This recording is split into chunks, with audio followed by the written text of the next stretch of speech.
Entonces el dato duro dice que sí, que hay unos crecimientos.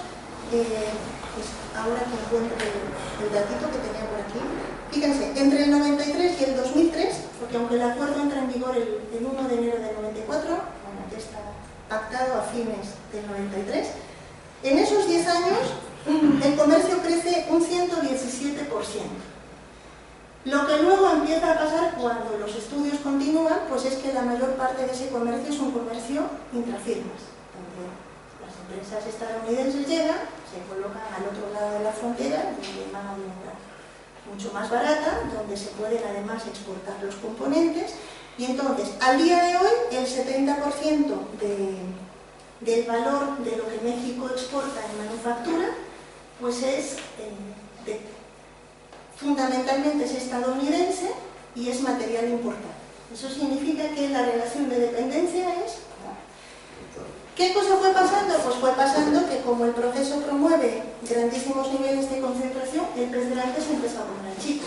Entonces las empresas pequeñas y medianas mexicanas, por ahí de 95, hubo una debacle brutal, ¿no? De negocios, cerrados, etc. Entonces, los chicos y medianos van desapareciendo y los grandes, ¿no?, a uno y otro lado de la frontera son los que van consiguiendo generar acuerdos beneficiosos. En el área agropecuaria, pues había un plazo de varios años para abrir por etapas el mercado agrario y proteger la producción de maíz, que es la producción nacional, donde todo el mundo come maíz para todo, esa es la dieta básica, ¿no? Hay sectores de la población que pueden comer tortilla y frijol, pero esa es la dieta, ¿no? Esa es la parte dura. Y el sector agropecuario se abrió, salvo una protección que hubo durante unos años para el maíz, se abrió de un día para otro, y esa fue la declaratoria del gobierno mexicano, como si fuera una especie de apuesta, uno diría, de ser sobrado, ¿no? De nosotros sí podemos, entonces nada de periodos regulados, nosotros abrimos, y efectivamente abrieron. Ahora hay 5 millones de jornaleros dando vueltas por el país, como los hubo a principios del siglo XX y fines del XIX, ¿no?, con sus familias completas. Luego esta cosa que aparece en los noticieros de niños que trabajan en explotaciones modernas, ¿no?, que van a la pizca de la fresa, porque no son solo niños, son familias enteras dando vueltas, ¿no?, que no tienen trabajo, entonces se mueven por el país para tratar de conseguir, ¿no?, recursos. Sobre crecimiento, porque esa es la otra apuesta, ¿no?, cuando ellos hacen su publicidad, pues como qué prometen y qué cumplen, ¿no?, qué dice el producto y luego qué le resulta. Pues el famoso crecimiento, hay varios datos. Unos que dicen que en los 10 primeros años la media de crecimiento de esos 10 años fue del 1%. Otros son un poco más generosos y dicen que el promedio para los 20 años es del 2.5%, que francamente es tanto como crecer nada, ¿no?, pensando además en el volumen de crecimiento demográfico de la población mexicana, donde hay 1.200.000 nuevas personas que cada año se incorporan al mundo del trabajo, las tasas de nacimiento, etc.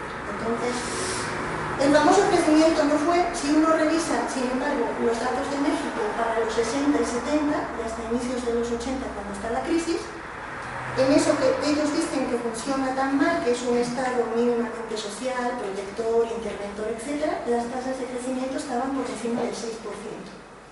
Y así fueron durante 25 años, no llegó a 30. Desde que aparece, ¿no?, la famosa apertura, las tasas nunca se han recuperado y además se va profundizando la dependencia. Entonces, cada vez que hay una crisis en Estados Unidos, pues México entra en picada, ¿no? Y las famosas cuentas, que es nacionales, ¿no?, que es la otra cosa que les preocupa, que hay que abrir para relanzar la economía, sanear la cuenta nacional, el déficit público y demás. Bueno, pues nosotros estamos en récords batidos de déficit en la cuenta pública. Lo único que tiene buenos rendimientos a veces es únicamente la balanza comercial, hasta que uno le empieza a rascar y dice, ah, bueno, pero esto es comercio intrafirma, ¿no?, de automóviles y textiles. Entonces eso no tendría por qué contar en las cuentas nacionales. El dato de desempleo, bueno, pues el dato oficial de desempleo en México es un chiste, ¿no?, porque está como en torno al 5 y pico %. Porque lo que no se cuenta es algo que inventaron y es muy exitoso para poder tener un dato del 5% de desempleo, que es toda la economía sumergida, ¿no? Entonces, ahí, en la economía informal, entre el que vende sería el equivalente de bocatas en la calle, tiene que mañana hace, qué sé yo, patatas con carne y le quedó un poco y va a ver si las vende, el otro que no sé quién le dio una partida de cuadernos que quién sabe dónde sacó y ni lo va a preguntar, pero algo puede dar que los vendo en la calle, puedo vender chicles, caramelos, puedo vender lo que a mí se le ocurra. Eso es más del 55% de la población económicamente activa. Eso no están en nada, no están en la seguridad social, no tienen contrato de trabajo, no existen, ¿no? Ciudadanos en el mundo laboral. Si uno los contara y los metiera en el saco del desempleo, pues la catástrofe estaría de ese tamaño. Sobre cosas que a ellos también les interesa, porque las sociales parece que luego tienen menos peso. Sobre la creación de empleo. Bueno, se prometieron miles y miles de puestos de trabajo, porque les digo que en México se necesitan 1.200.000 puestos de trabajo nuevos cada año, porque estamos hablando de una sociedad que tiene 110 millones de personas y donde todavía, aunque se está estancando, ¿no?, la tasa de natalidad, el crecimiento demográfico, todavía hay muchísima incorporación de población joven. Bueno, pues el resultado fue de 40.000 puestos de trabajo anuales, que es una broma, es como el crecimiento o la bajada del desempleo español en meses de verano, ¿no? No, es de Rajoy, eso es de Rajoy. Sí, es el mismo chiste, sí, ellos se forman todos en la misma escuela. Sobre productividad, ¿no? Porque ellos dicen, no, y entonces ahí se va a activar el circuito. Bueno, al principio, porque esto es como un cuento, es como, de verdad, el secador de pelo chino que uno se compra, ¿no? Que las 2 primeras semanas va a todo dar, y uno dice, está contento de su compra, fue barato. Después de las 2 primeras semanas se calienta tantito, ¿no? Y no funciona tan bien, pero bueno, no está tan mal. Uno lo desenchufa 5 segundos y ya, otra vez. Claro, hasta que luego, al mes, el secador se amoló. Pues esto fue lo mismo, porque tuvieron crecimientos de productividad en un inicio del 53%. En los últimos años las tasas son permanentemente negativas.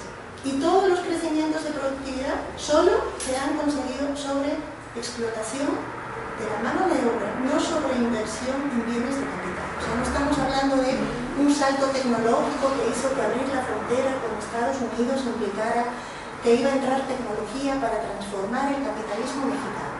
Lo que se descubrió es que había una población que trabajaba en condiciones laborales, sindicales, etc., mucho peor que la estadounidense y que además se podía destrozar mucho más. Y además era una presión para la población laboral del lado de Estados Unidos, ¿no? Porque además la gente se va a tirar y se va a tirar a pasar al otro lado. Hay 12 millones de mexicanos, el 10% de la población vive en Estados Unidos. Ese es el resultado. Y hay cálculos donde se dice que llegan 50.000 personas diarias a frontera. Y donde ya hay una gran barda, ¿no?, que cada vez va creciendo más, y donde la Border Patrol, que es la patrulla militarizada fronteriza, puede disparar, y donde los pasos son cada vez más difíciles por el desierto, ¿no? No importa, la gente va a seguir saltando, porque está entre si me muero, ¿no?, donde vivo, estamos comiendo tortilla y frijoles, o me muero en el intento, pues me voy a morir en el intento, que es lo mismo que uno ve con las imágenes, ¿no?, del paso de los migrantes marroquíes, ¿no?, en el sur aquí. O sea, no importa que le pongan a la valla, si le van a poner pinchos, cortar, la gente va a seguir saltando, porque esa es como su posibilidad de vida. Sobre pobreza, bueno, pues México era entre los 60, desde los 50, 60, los 70 todavía, era de los países de América Latina con mayor porcentaje de clase media. Nunca llegó a ser lo que fue alguno de los países europeos, y no estoy pensando en España cuando digo europeos. Francia, Dinamarca, Luxemburgo, Holanda, donde la franja de los sectores medios era la más grande, ¿no? No llegó a tanto, pero era un porcentaje muy alto. esos sectores medios van quedando, porque es la política de ajuste interna más la política de ajuste externa, ¿no?, que confluyen en el mismo objetivo. Entonces, lo que hay es un dato oficialmente reconocido del 65% de población pobre. El dato no oficial de gente que son economistas más críticos y que incluyen, además de los insumos básicos de la canasta básica, cosas como el acceso a la cultura, ¿no?, a la educación, al ocio, que parece una palabra tabú, ¿no?, para los pobres, ¿no? ¿Cómo es el ocioso? Tendré que ser trabajador, ocioso. Esos hablan de un 85% en este momento y del 95% en el campo. Cuando uno dice después, ¿de dónde sale el caldo de cultivo para el narco? ¿Sale de eso, no? Pues mejor uno lo intenta, eso algo así, ¿no? Entonces, ese es el dato de pobreza, es decir, nunca se transformó en un mejoramiento de la población. Y ese dato del 70% de pérdida del poder adquisitivo es un dato de un estudio que hicieron unos investigadores de la Facultad de Economía de la UNAM, que dicen que ese es el deterioro del poder adquisitivo del salario, y ellos hacen estudios de para cuánto da, ese es un dato como de hace unos 6 años por lo menos, para cuánto daba un salario mexicano comparado con un salario de los 60, ¿no? Entonces el cálculo es, eso cayó 70%. Datos más convencionales hablan del 35%, pero sí creo que ese es un buen informe, que no es un dato, ¿no? Sobre el tema este último de dependencia alimentaria, ¿se consiguió mejorar niveles de producción o abrir nuevos nichos industriales para México? No.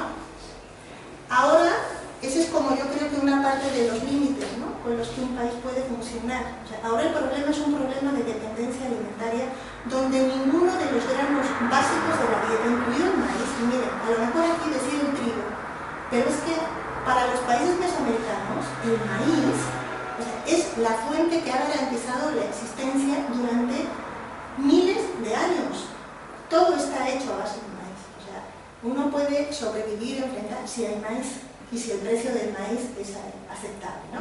Bueno, pues México ni siquiera ya produce el maíz que necesita. Entonces, aunque había una cláusula en el NAFTA que decía que se iba a proteger y hay una cuota de cuánto se puede importar, esa cuota hace muchos años que se está duplicando la entrada de ese maíz. Y además el maíz que entra es maíz transgénico.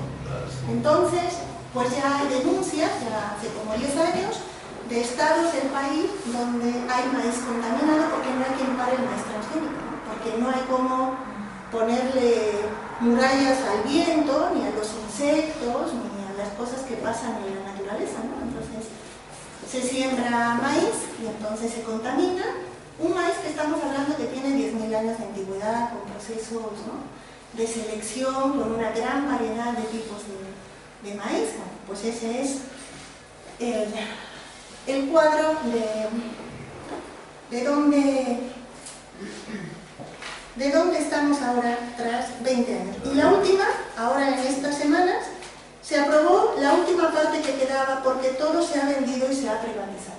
Y eso incluye puertos, aeropuertos, telecomunicaciones, postas, lo que ustedes quieran. Lo único que quedaba, que era como la joya de la nación, era el petróleo, que se había nacionalizado, ¿no?, en el año 38 y que había sido como, era como el gran baluarte del nacionalismo, porque ese sí es un país petrolero, o sea, no es un país con tantito petróleo, es un país petrolero.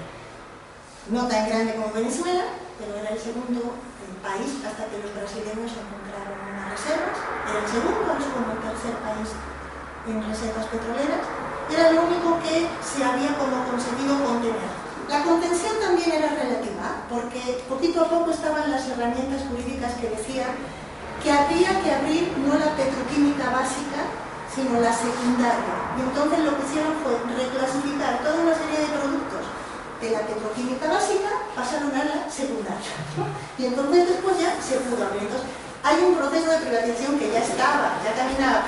Ahora digamos que es más escandaloso porque implica la entrada abierta y la posibilidad de exploración y de perforación. Y un país petrolero como México, lo que ha hecho en los últimos años, donde tenía una incipiente industria de transformación, por ejemplo, para generación de gasolinas y demás, pues se manda el petróleo crudo a Estados Unidos y se importa gasolina, efectivamente, ¿no? Entonces, lo que tenemos es pues, un proceso de dependencia brutal, ¿no?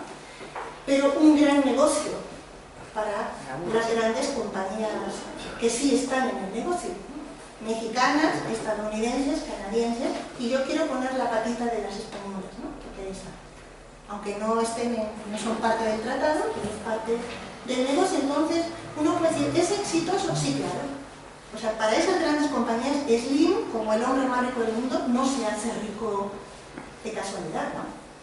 O sea, se hace rico porque él se hace con el negocio de la telefonía nacional. Entonces, toda la infraestructura está armada, se le vende a una cifra irrisoria en comparación con su valor, y ese es como parte del negocio que después sigue ampliando a todo lo demás. Hace unos días la jornada decía, entre los negocios de Slim, que hay mucho, ¿no? Está telecomunicaciones, tiene áreas de turismo, de servicio, está metiéndose en parte el negocio petrolero y demás, pues además tiene una cadena de restaurantes, ¿no?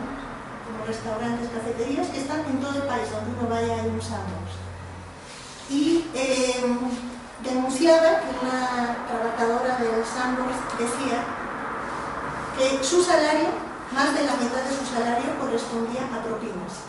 O sea, el salario base que tiene era para nada, entonces el grueso de su salario son las propinas que deja la gente. Le cobran 400 pesos por la comida mensualmente, porque como está en sus horas de trabajo, las paga, y también paga una cuota sindical por un sindicato que nunca ha visto, y ni siquiera sabe que existe. Pero le preguntaba al periodista, ¿y usted por qué sigue trabajando aquí? Porque tengo seguro social.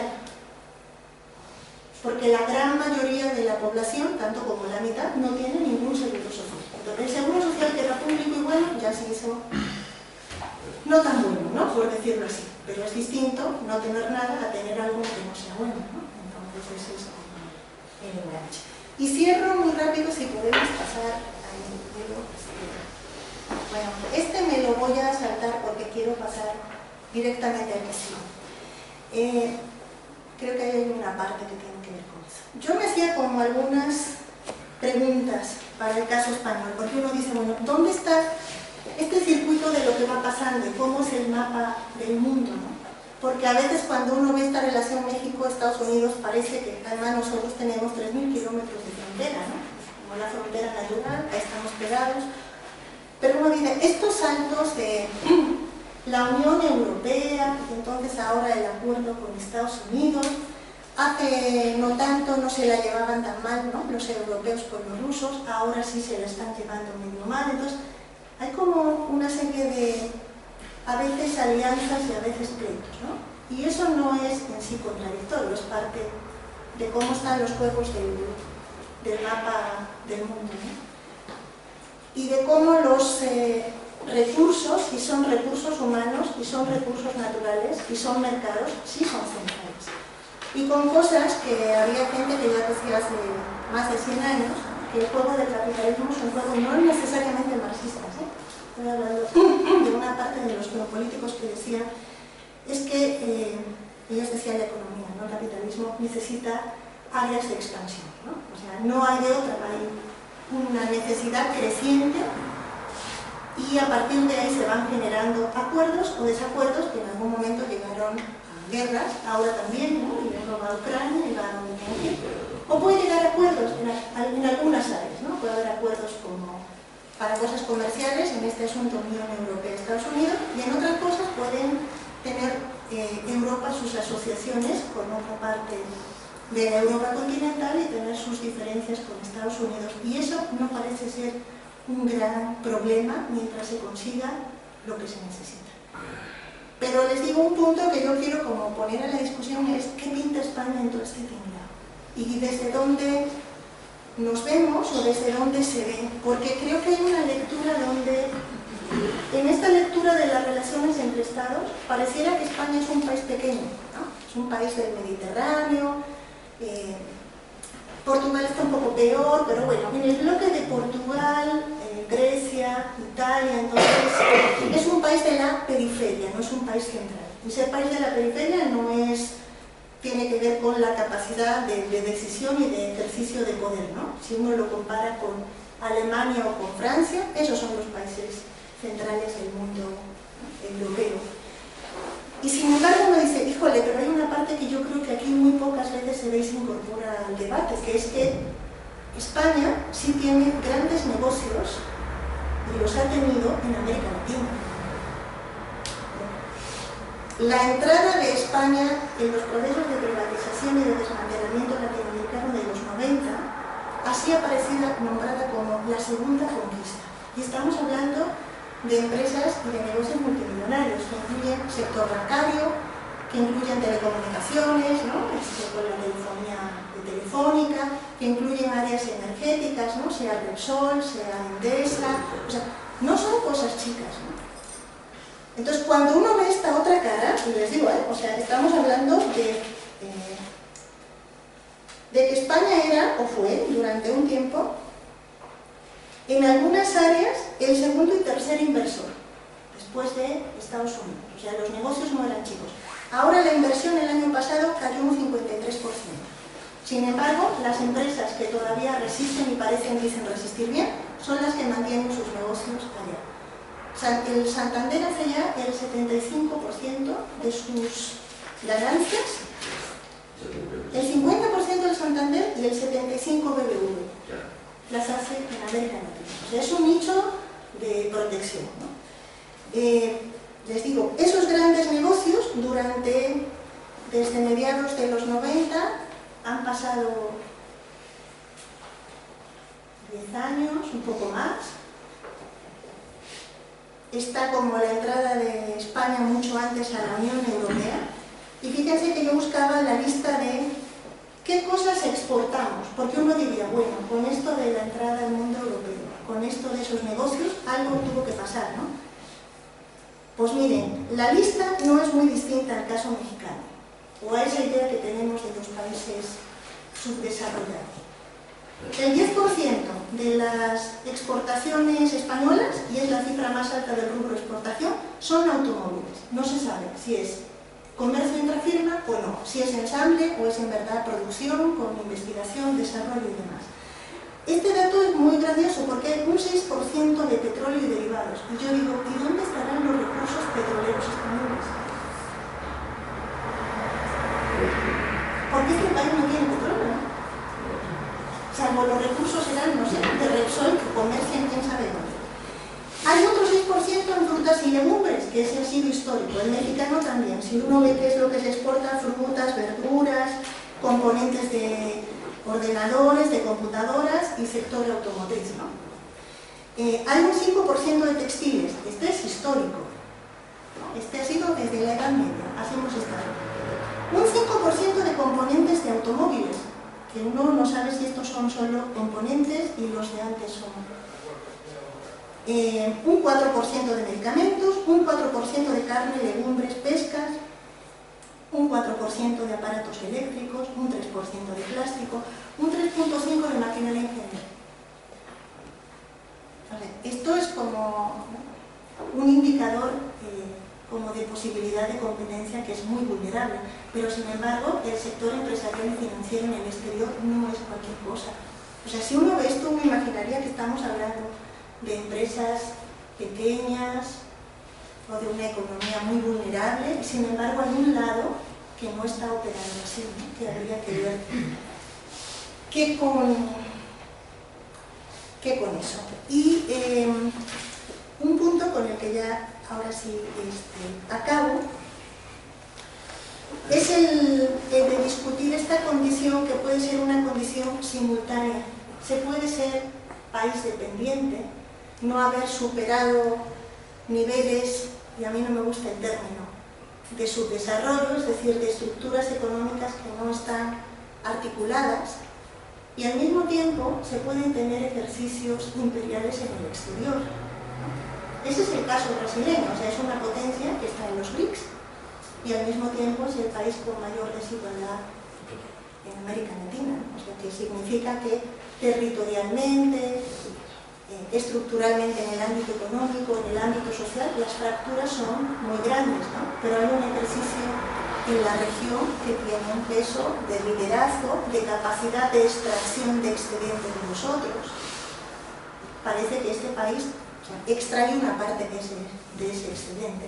Alguien me hacía una vez una pregunta, y yo se la puedo lanzar a ver qué podrían decir ustedes. Me decían, oye, ¿cómo está discutiendo la gente esto de dónde venía la relativa bonanza de los años anteriores?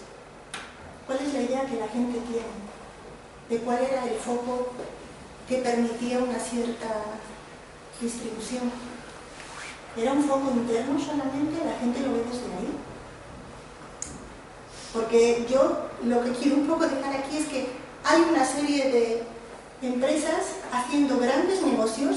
A Rajoy, ahora en esta visita del 2014, de enero, le acompañó a Estados Unidos Telefónica, La Caixa, Iberdrola, Repsol, el Grupo Barceló, ACS, Acciona, que es de infraestructuras, el Santander, Inditex, Ferrovial y Abengoa. Y cuando pedimos cuentas o cómo se va a reacomodar o quién se va a beneficiar de este TLC, no son solamente los animales, ¿no? O sea, creo que hay como un doble juego que tenemos que hacer el esfuerzo de repensar. Y ahí me quedo, para que podamos como discutir lo que quieran.